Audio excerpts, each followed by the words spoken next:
It was a quiet Tuesday evening at Rosie's family restaurant, the kind of small neighborhood place where golden yellow lights cast soft shadows across crowded tables. Families laughed, silverware clinked, and the comforting smell of home-cooked meals filled the air. At table 7 sat Ethan Cole, a 38-year-old auto mechanic with rough, calloused hands and a simple flannel shirt. Across from him, his 8-year-old daughter Lily swung her legs excitedly while waiting for her favorite chicken and mashed potatoes. Tonight wasn't just any dinner, it was a celebration. Lily had earned straight A's on her report card, and for Ethan, who carefully managed every dollar since becoming a single dad, this meal out was a well-earned treat. Ethan's life had never been easy.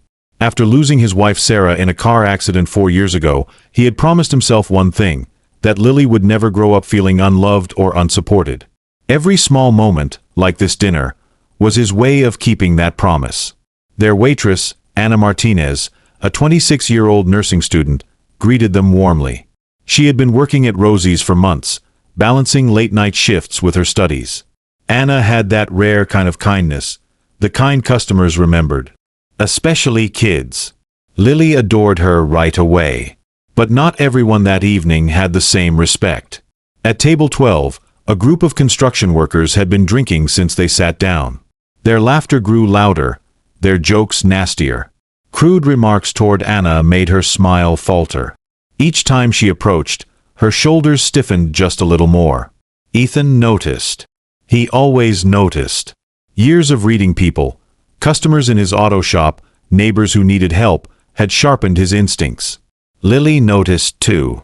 "Daddy," she whispered, watching Anna nervously pour water at table 12. "Why is that man being mean to the nice waitress lady?" Before Ethan could answer, it happened. One of the men reached out, grabbed Anna's arm, and made a disgusting remark. She flinched back, nearly spilling her water pitcher. Laughter erupted, not just from his table, but from a few others who thought it was entertainment. The room grew tense. Some diners looked away, pretending not to see. Others stared at their plates, unwilling to get involved. But Ethan set down his fork. He looked at Lily, then back at Anna. Quietly, he stood. The entire restaurant fell silent. Ethan walked toward table 12, his heavy boots echoing softly against the tile floor. He didn't rush. He didn't shout. He simply stepped between Anna and the drunken customer. The man smirked, lifting his glass as if to mock him. But Ethan calmly lowered the glass back to the table with one steady hand. "She's just trying to do her job," Ethan said, his voice low but firm. "This is a family restaurant. Let's not turn it into a circus." The worker sneered. "Relax, buddy. We're just having some fun. Nothing wrong with appreciating good service." Ethan's eyes didn't waver. There's a difference between appreciation and harassment. You know which side you're on. No yelling, no threats, just truth. And it hit harder than any fist could. The group shifted uncomfortably. Their laughter died. One by one, they looked down at their plates. The ringleader muttered something that sounded like an apology. The tension dissolved as quickly as it had risen. Anna exhaled, relief washing over her face. For the first time that night, she felt safe. Ethan simply nodded and returned to his booth, where Lily looked at him with wide, proud eyes. "My dad always does that," she announced to Anna when she came by later, voice full of innocence and admiration. "He never lets people be mean. He says that's what good people do." Anna smiled through tears she tried to hide. She had faced harassment before, countless times, but no one had ever stood up for her like this. When her shift ended, she returned to Ethan and Lily's table with a small plate of complimentary dessert. "I just wanted to thank you," she said softly. Ethan only shrugged. "I couldn't sit there and do nothing. My daughter's watching me. If I don't show her what's right, how will she learn?" That was the beginning. What started as one act of courage grew into something more. Anna began stopping by Ethan's auto shop, at first for oil changes and tire checks. But their conversations stretched longer.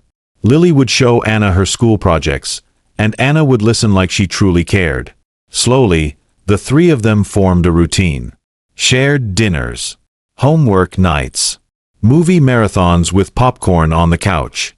One Saturday afternoon, as Anna helped Lily organize her crayons while Ethan worked under a car hood, Lily asked innocently, "Miss Anna, will you be friends with my dad?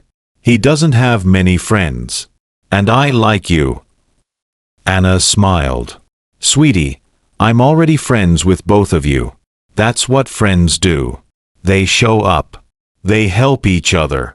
From that moment on, Anna wasn't just a waitress at Rosie's. She became part of their lives. She was there at Lily's school concerts, cheering louder than anyone. Ethan was there during Anna's toughest nursing exams, fixing her car at no charge so she didn't have to worry. They shared birthdays, holidays, and the little in-between days that make up real family.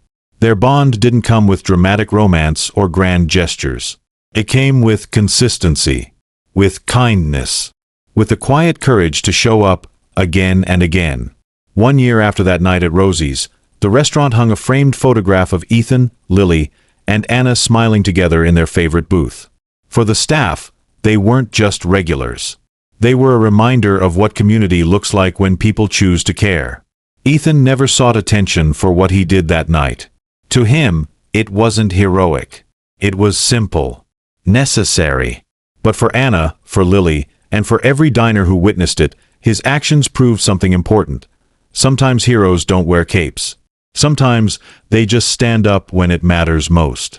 Sparkles if you believe one act of courage can change everything. Subscribe to Behind Dad's Smile for more everyday miracles.